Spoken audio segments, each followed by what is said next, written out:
आपके साथ अमन और आप देख रहे हैं केकेडी न्यूज। वक्त हो गया है मॉर्निंग बुलेटिन का, पर उससे पहले नजर आते इस वक्त की टॉप 10 खबरों पर।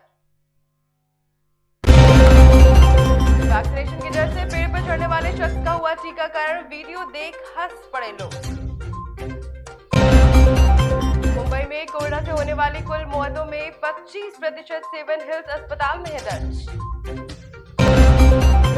राजस्थान के मुख्यमंत्री अशोक गहलोत ने पीएम नरेंद्र मोदी से कहा, देश में है हिंसा और तनाव का माहौल। बीजेपी में शामिल हुए मुलायम सिंह के साड़ू प्रमोद गुप्ता, कहा नेताजी को कैद करके रखा हुआ था। गोवा असेंबली इलेक्शंस के लिए बीजेपी ने जारी की 34 उम्मीदवारों की लिस्ट। आजादी के अमृत महोत्सव में बोले पीएम नरेंद्र मोदी, कितना भी अंधेरा छा जाए भारत मूल स्वभाव नहीं छोड़ता। सीएमयू के खिलाफ गोरखपुर सदर सीट से मैदान में उतरेंगे चंद्रशेखर आजाद। बीजेपी की लिस्ट में मनोहर पारिकर के बेटे का नाम नहीं, केजरीवाल बोले आपसे चुनाव लड़े उत्पाल परिकार।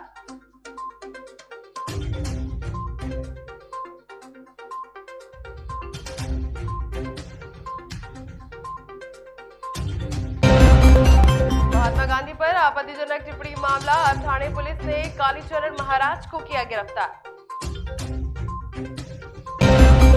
अब तक थमा नहीं है कोरोना का कहर, महाराष्ट्र में सोमवार से खुलेंगे पहली से 12वीं तक के स्कूल। और अब चलिए नजर डालते हैं आज दिन भर की कुछ बड़ी खबरों पर। उत्तर प्रदेश में चुनावी वादे और जनता को हक में करने की कोशिशें अब तेजी से होती जा रही हैं। चुनावों की रेस में हर पार्टी आगे बढ़ने के लिए बड़े बड़े वादे कर रही है। लखनऊ में समाजवादी पार्टी के प्रमुख ने रिटायर्ड सरकारी कर्मचारियों के लिए एक बड़ा ऐलान किया है। जी हां, अखिलेश यादव ने लखनऊ में कहा कि उत्तर प्रदेश में समाजवादी पार्टी की सरकार बनने पर सेवानिवृत्त कर्मचारियों के लिए 2005 से पहली पुरानी पेंशन योजना प्रणाली बहाल कर दी जाएगी। जी हां, अखिलेश यादव ने दावा किया है कि लंबे समय से सरकारी कर्मचारी पुरानी पेंशन व्यवस्था को बहाल करने की मांग कर रहे हैं। उन्होंने कहा है कि इससे समाजवादी पार्टी के घोषणा पत्र में शामिल किया जाएगा। अखिलेश यादव ने यह भी कहा है कि इसके लिए जरूरी धन के इंतजाम भी हम ही करेंगे। इससे करीब 12 लाख लोगों को फायदा मिलेगा। बता दें कि समाजवादी पार्टी के सुप्रीमो ने घोषणा की है कि सरकार बनने पर कर्मचारियों के लिए कैशलेस इलाज की पूरी व्यवस्था भी वही करेंगे।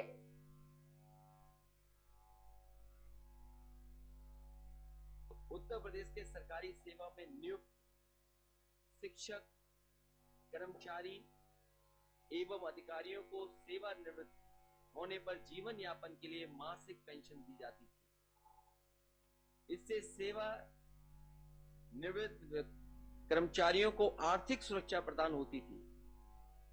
केंद्र में भारतीय जनता पार्टी की सरकार द्वारा वर्ष 2004 में नियमावली बनाई, जिसके आधार पर अप्रैल 2005 के बाद नियुक्त शिक्षक और कर्मचारी की मासिक पेंशन की योजना समाप्त की गई और नई पेंशन योजना लागू की गई, जिससे सेवानिवृत्त कर्मचारी एवं शिक्षक को सेवानिवृत्त होने पर एक मुश्त धनराशि प्रदान की जा रही है।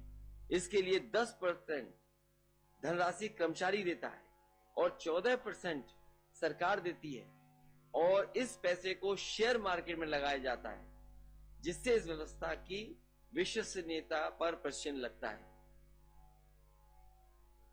मुझसे लगातार तमाम कर्मचारी और शिक्षक संगठन मिले और जिसमें हमारी बाईं तरफ बैठे हुए हैं, लगातार लड़ते रहे, बैठे, न जाने कितनी बार हमारी बैठकें हुई।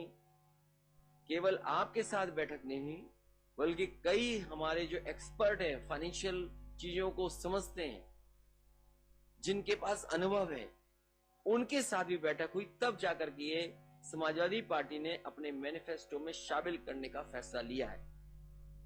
मुझसे लगातार तमाम कर्मचारी और शिक्षक संगठन मिले और उन्होंने पूर्व की भांति पुरानी पेंशन योजना लागू करने की मांग करी। इन लोगों ने लगातार आंदोलन और धरना प्रदर्शन किया, लेकिन इस कर्मचारी विरोधी सरकार ने इनकी बात नहीं सुनी।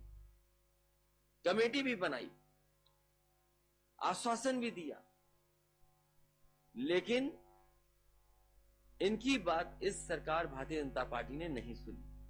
मैं आज ये घोषणा करता हूं कि मेरी सरकार, समाजवादी सरकार बनते ही पुरानी पेंशन व्यवस्था बहाल कर दी जाएगी। इसमें जो भी धनराशि की आवश्यकता होगी उसकी व्यवस्था कर ली जाएगी। मैंने इस संबंध में कर्मचारी और वित्त विशेषज्ञों से बात कर ली है। एक कॉर्पस बना करके इस धनराशि की व्यवस्था करने के लिए हम सक्षम हैं। संतुष्ट हैं आप लोग? तो आने वाले समय में ये सरकार शुरू नहीं कर पाई है, उन्हें कर्मचारियों के लिए कैशलेस स्कीम जो समाजवादी सरकार में शुरू गई थी पुनः शुरू होगी। वो तो कंप्लीट है, आपकी तरफ से कंप्लीट है। इस सरकार ने लागू नहीं होने दिया उसको, खाली उसका नाम भी हमारे पंडित दीनदयाल उपाध्याय रख दिया था। उत्तर प्रदेश विधानसभा चुनाव के लिए कांग्रेस पार्टी की ओर से उम्मीदवारों की दूसरी सूची जारी कर दी गई है। इस लिस्ट में भी 40% महिलाओं को ही टिकट दी गई है।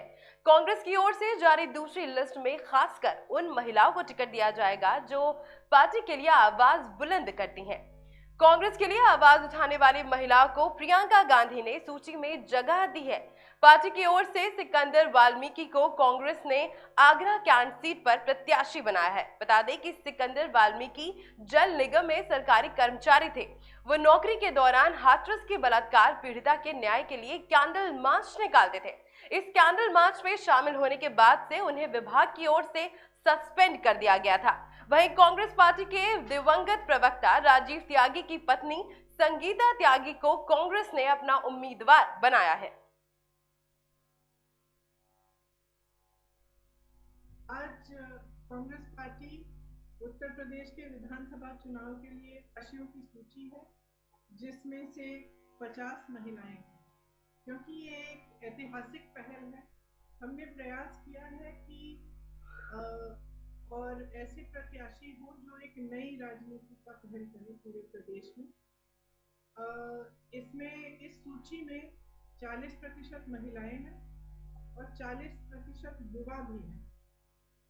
हमें आशा है कि इनके जरिए हम एक नई उम्मीद और एक नई तरह की राजनीति प्रदेश में उभर पाएंगे। आज कांग्रेस पार्टी उत्तर प्रदेश विधानसभा चुनाव से पहले साल 2012 के निर्भया गैंग रेप मामले की वकील सीमा कुशवाहा ने बहुजन समाज पार्टी का दामन थाम लिया है। सीमा उत्तर प्रदेश की रहने वाली हैं। उन्होंने दिल्ली विश्वविद्यालय से वकालत की पढ़ाई की थी। बता दें कि जिस वक्त निर्भया के साथ ये दर्दनाक घटना हुई, उस वक्त सीमा कोर्ट में ट्रेनिंग कर रही थी। जैसे ही उन्हें इस केस का पता चला, उन्होंने बिना पैसे के इस केस के लड़ने को फैसला किया। सीमा के वकालत करियर का ये पहला केस था और उनका हौसला और जज्बा ही था कि आज दोषियों को फांसी की सजा से उनके साथ जीत हुई है।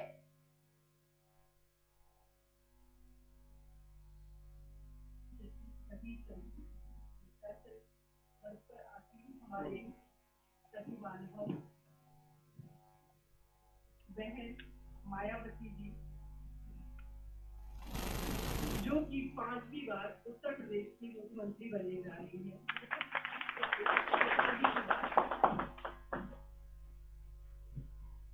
बहुत लोग मुझसे सवाल करेंगे और कर भी रहे हैं, जब से सोशल मीडिया पे ये बात चली कि बहुजन पार्टी क्यों, बीएसपी ही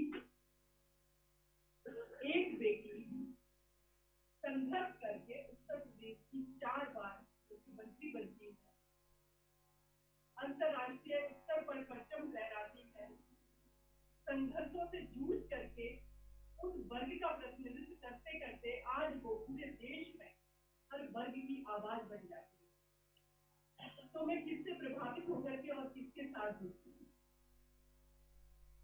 माननीय सतीश चंद्र मिश्रा सर का सहयोग निरंतर इनके साथ रहा।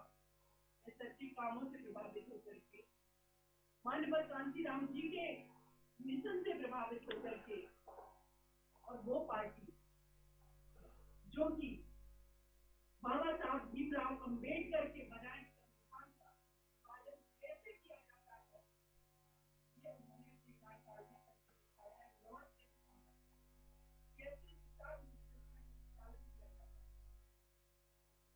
विधानसभा चुनाव नजदीक आते ही विभिन्न पार्टियों के नेताओं के बीच आरोप प्रत्यारोप का दौर शुरू हो चुका है।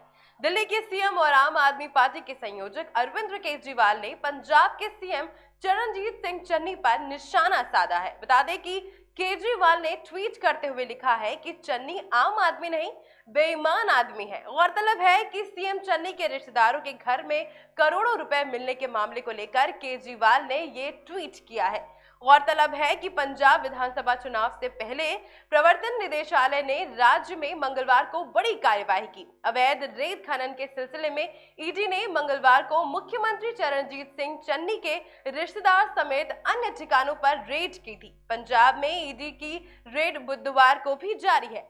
सूत्रों के मुताबिक बताया जा रहा है कि चरणजीत सिंह चन्नी के रिश्तेदार भूपेंद्र सिंह हनी के महुआली घर में करीबन दूसरे ठिकानों से 7.9 करोड़ रुपए बरामद हुए हैं। इसी रेड में अब तक कुल 9.9 करोड़ रुपए बरामद हो चुके हैं। बता दें कि पंजाब में अवैध रेत खनन और इससे जुड़ी कंपनियों के खिलाफ धन शोधन संबंधी जांच के तहत ईडी ने ये छापेमारी की है। उत्तराखंड के कद्दावर कांग्रेस नेता और राज्य के पूर्व सीएम हरीश रावत ने कहा है कि यदि उनकी पार्टी सत्ता में आई तो हरिद्वार की धर्म संसद से नफरत फैलाने वाले भाषण देने वालों को दंडित करेंगे। रावत ने कहा कि वो हित स्पीच देने में तुरंत कार्रवाई करेंगे। उत्तराखंड राज्य में कांग्रेस पार्टी ने अंदरूनी मतभेद की रिपोर्टों को भी खारिज करते हुए हरीश रावत ने कहा कि सोनिया जी और राहुल जी के नेतृत्व में हम एक है। मुझे विश्वास है कि हम विधानसभा चुनाव में जीत हासिल करेंगे। हरक सिंह रावत से जुड़े सवाल पर उन्होंने कहा कि हरक ने अपनी गलती की माफी मांग ली है। गौरतलब है कि हरक सिंह रावत के बारे में दिलचस्प बात यह है कि उन्होंने 2016 में हरीश रावत के नेतृत्व वाली कांग्रेस सरकार से बगावत की थी। हरक के साथ उस बार के 9 विधायक भी बीजेपी में शामिल हो गए थे।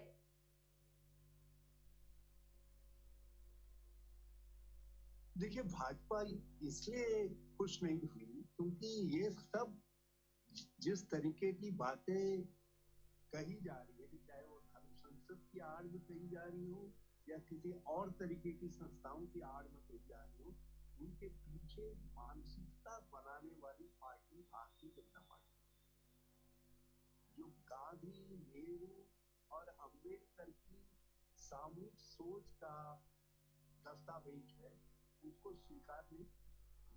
सरकार जनता से आए दिन वैक्सीन लगवाने की अपील कर रही है। 2 डोज के बाद लोगों ने प्रिकॉशनरी डोज भी लगवानी शुरू कर दी है। इतना ही नहीं, लगातार बढ़ते कोरोना के मामले लोगों में चिंता का विषय बन चुके हैं। इसी के चलते सरकार ने कोविड नियमों में सख्ती और आचार संहिता तक लागू कर दी है। इसके बावजूद कई लोग भी कोरोना को लेकर लापरवाही बरतते नजर आ रहे हैं। कोविड-19 मामलों में एक दिन में तकरीबन 3 लाख से ऊपर केसेस आने के बावजूद भी लोग इसे लेकर निश्चिंत रूप से नजर आ रहे हैं। इसी बीच गुरुवार को स्वास्थ्य मंत्रालय ने प्रेस कॉन्फ्रेंस की। बता दें कि इस दौरान हेल्थ सेक्रेटरी ने कोविड के बढ़ते मामलों पर चिंता जताई है। जो डेली केसेस होते हैं उनकी संख्या में क्या परिवर्तन हुआ है 1 जनवरी से लेकर आज तक, और प्रतिदिन जो पॉजिटिविटी देखी जाती है उसमें क्या परिवर्तन हुआ 1 जनवरी से आज तक। तो आप देखेंगे कि पिछले 24 घंटे में 3,17,000 केस 24 घंटे में आए, और अगर उसको हम 1 जनवरी से कंपेयर करें तो उस समय लगभग 22,000 के बराबर केस आ रहे थे। तो एक निरंतर ऊपर बढ़ता हुआ ग्राफ है ये केसेस का। पॉजिटिविटी भी 1 जनवरी को लगभग 2% थी। ये डेली पॉजिटिविटी है। इससे पहले मैंने आपको एवरेज वीकली पॉजिटिविटी के बारे में बताया था, जो कि 15.91 या 16% है।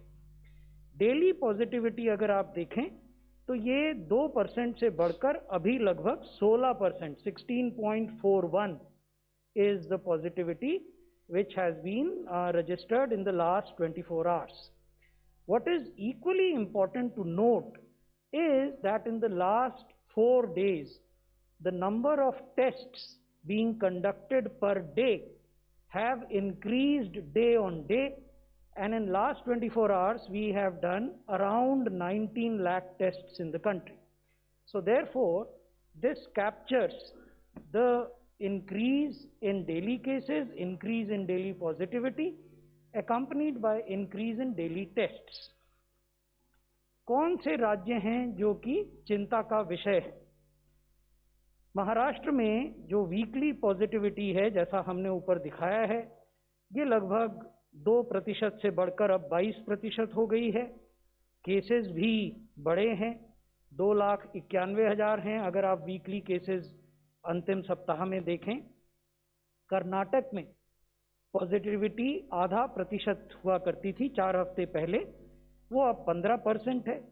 तमिलनाडु में भी अराउंड 0.5%, 0.67 से बढ़कर 20% हुई है। केरल में पॉजिटिविटी 32% है, दिल्ली में 30% है, उत्तर प्रदेश में 6% से कुछ अधिक है, slightly more than 6% in UP. So these are states with whom we are in continuous contact and dialogue, and we are reviewing the situation. We have sent central teams to these states, and those central teams have visited various districts and have then briefed the health administration of these states. और जो केंद्र की टीमें गई हैं, उन्होंने राज्यों के स्वास्थ्य प्रशासन को आवश्यक दिशा निर्देश और परामर्श भी दिए हैं। अगर देश के स्तर पर देखें तो इस गोवा विधानसभा चुनाव से पहले भारतीय जनता पार्टी ने उम्मीदवार की पहली लिस्ट जारी कर दी है। इस दौरान भाजपा ने राज्य मुख्यमंत्री प्रमोद संवाद को अपना सीएम उम्मीदवार घोषित किया। एक तरफ जहां प्रमोद संवाद विधानसभा सीट से चुनाव लड़ेंगे, वहीं पणजी सीट से दिवंगत सीएम मनोहर पर्रिकर के बेटे उत्पल पर्रिकर का नाम भी लिस्ट में शामिल नहीं है। इसी बीच आम आदमी पार्टी के अध्यक्ष अरविंद केजरीवाल ने मनोहर पर्रिकर के बेटे उत्पल पर्रिकर को अपनी पार्टी से चुनाव लड़ने का ऑफर दिया है। जी हां, केजरीवाल ने गुरुवार को कहा कि मैं आम आदमी पार्टी में उत्पल पर्रिकर का स्वागत करता हूं, आप आम आदमी पार्टी से चुनाव लड़ सकते हैं। इतना ही नहीं, अरविंद केजरीवाल ने भाजपा की इस पर आलोचना करते हुए कहा कि भाजपा यूज एंड थ्रो की राजनीति से चुनाव लड़ना चाहती है। कम होनी चालू होगी, कोरोना कम होना चालू होगा, मैं उम्मीद करता हूँ, भगवान से प्रार्थना करता हूँ। उत्तर प्रदेश में विधानसभा चुनाव के पहले चरण का मतदान 10 फरवरी को होना है। आगरा की 9 विधानसभा सीटों के लिए नामांकन प्रक्रिया शुरू हो चुकी है। नामांकन के 7वें दिन राजनीतिक पार्टियों के दिग्गज प्रत्याशियों ने नामांकन दाखिल किया। इसी सिलसिले में दक्षिण विधानसभा के भाजपा विधायक योगेंद्र उपाध्याय ने भी नामांकन दाखिल किया और बताया कि पहले भी जनता ने उन्हें दक्षिण विधानसभा का विधायक बनाया। एक बार फिर दक्षिण विधानसभा की जनता उनके प्रति अपना विश्वास जता रही है। साथ ही विधायक प्रत्याशी ने 1 लाख वोटों से जीतने की उम्मीद भी जताई है।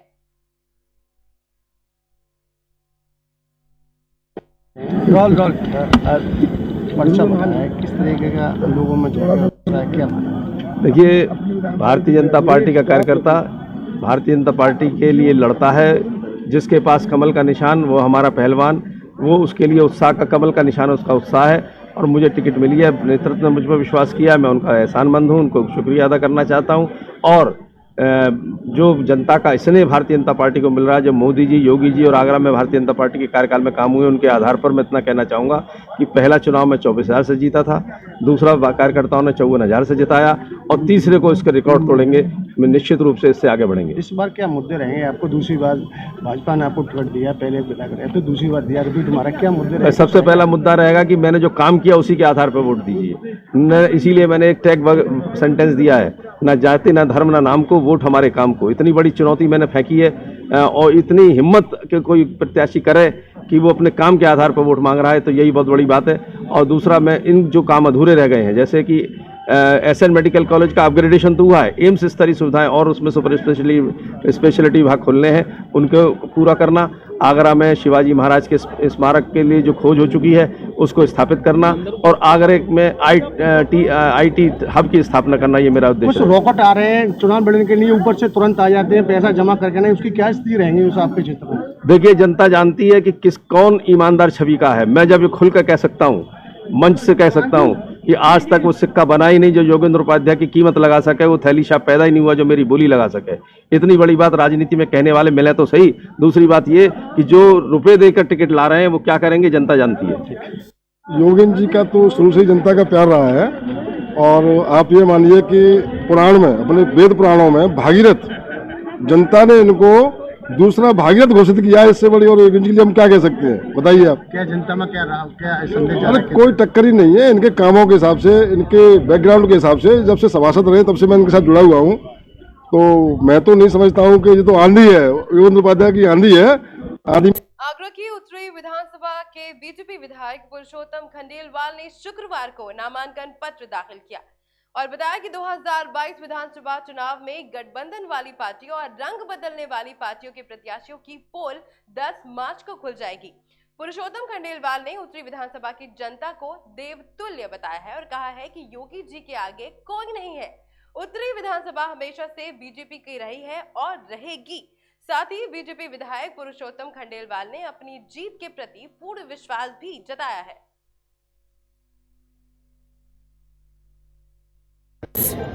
सबका विकास, इस मूल विचार के साथ भारतीय जनता पार्टी आगे बढ़ रही है और मैं भारतीय जनता पार्टी का कार्यकर्ता हूं। उस नाते हमारा तो काम समाज का काम करना है, सेवा करना है। हमारे लाखों कार्यकर्ता इस काम में लगे हुए हैं और सब लोग मिलकर भारतीय जनता पार्टी को विजयश्री दिलवाने में लगे हुए हैं, क्योंकि उत्तर प्रदेश बड़ा महत्वपूर्ण प्रदेश है और हमारे क्षेत्र की राष्ट्रभक्त जनता का निर्णय है कि भारत को पुनः विश्व गुरु के सिंहासन पर विराजित करना है।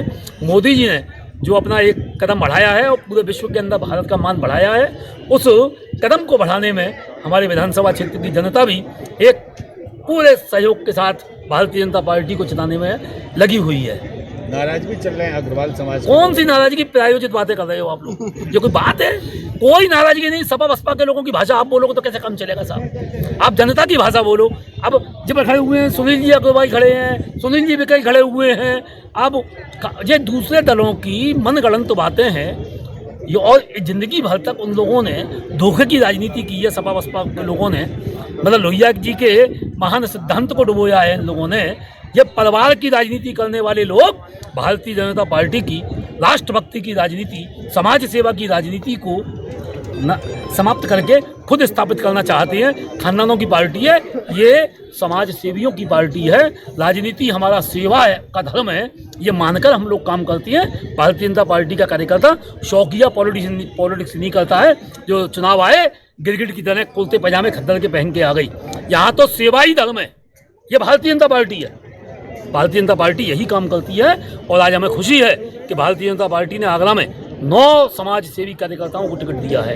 ये बीजेपी है। बाकी दलों में क्या है, कब कब जानते हैं, किन को आप जानते हैं, चलो आप ही निकाल लेना, आप ही निकाल लेना।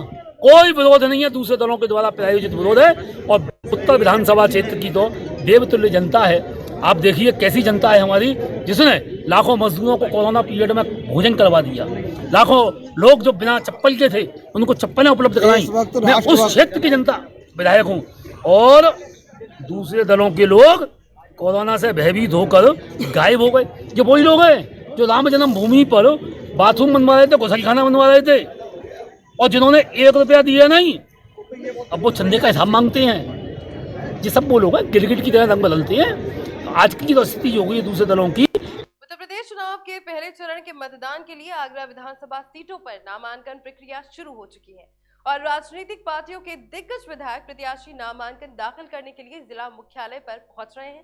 समाजवादी पार्टी के उत्तरी विधानसभा विधायक प्रत्याशी ज्ञानेंद्र गौतम ने कलेक्ट्रेट पहुंचकर नामांकन पत्र दाखिल किया और बताया कि उत्तरी विधानसभा पिछले 15 सालों से बीजेपी राज कर रही है, लेकिन उत्तरी विधानसभा में कोई भी विकास कार्य नहीं हुआ है, जिससे जनता में बीजेपी और विधायक के खिलाफ काफी आक्रोश है। वहीं मौजूदा बीजेपी विधायक के खिलाफ वैश्य समाज और व्यापारियों ने पहले ही बिगुल फूंक दिया है।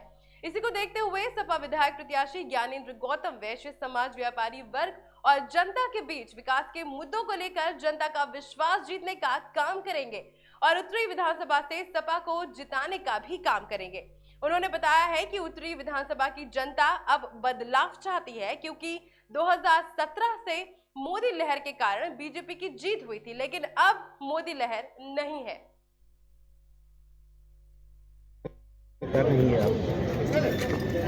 मजदूरों के पलायन, किसानों पर गाड़ी चढ़ाने, व्यापारियों की हत्या करने, व्यापारियों को अपने व्यापार बंद करके भुखमरी कगार पर लाने पर सरकार की 17 से 22 तक की जो 17 से 21 तक की जो नीतियाँ हैं उनके विरोध में समाजवादी पार्टी राष्ट्रीय अध्यक्ष श्री अखिलेश यादव के नेतृत्व में चुनाव लड़ रही है पूरी विधानसभा में, पूरे उत्तर प्रदेश में। इस विधानसभा को जीत के मामू की झोली में डालने का काम कर रहे हैं। उत्तरी विधानसभा हमेशा से बीजेपी की स्टेट विधानसभा रही है, वहीं से प्रत्याशी है, तो आप कैसे वहाँ पे वोटरों का दिल जीतने का काम कर रहे हैं? भारतीय जनता पार्टी बीजेपी इस सीट को जीतती चली आ रही है, ये बात आपकी ठीक है, लेकिन इस बार जनता का मूड जो है वो पिछले विधानसभा चुनाव से इस बार डिफरेंट है। ना तो कोई लहर है, जनता ने 3 साल से कोरोना महामारी को झेल रहा है, कोरोना मिसमैनेजमेंट को झेल रहा है।